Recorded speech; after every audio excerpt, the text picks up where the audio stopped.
Hello and welcome to this lecture, and in this lecture we will discuss about these features which Firebase actually provides us with.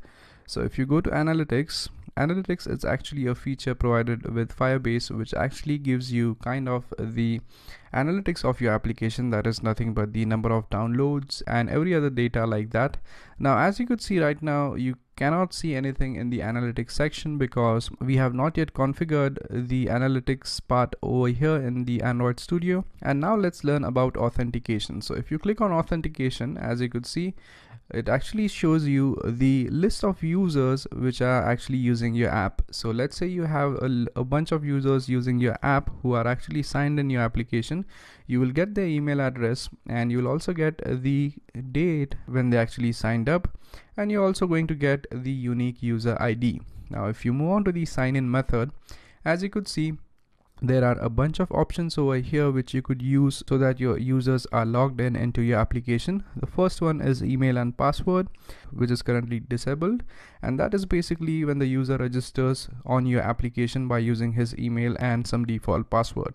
Now the best thing about Firebase is that it has Google, Facebook, Twitter, GitHub authentication built into itself.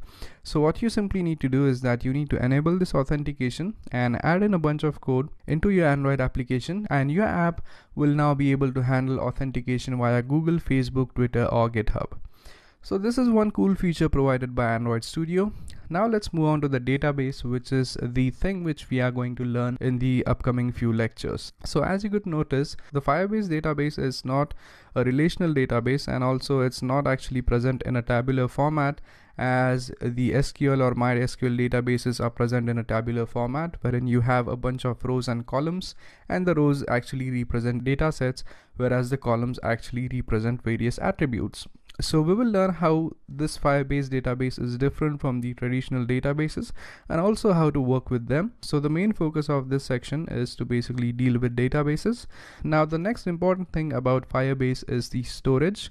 So let's say you have a bunch of files to work with along with your application. So let's say you have images, audio, video or anything like that.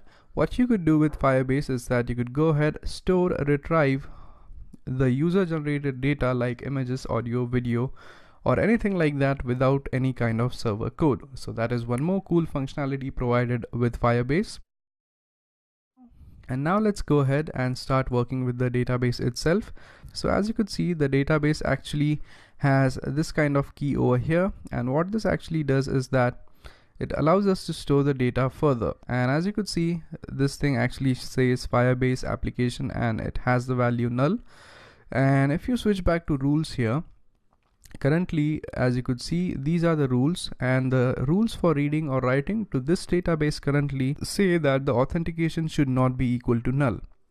That means in order to be able to write or read to this database, you do need to authenticate users. So for the moment, what we want to do is that we want to set it equal to null.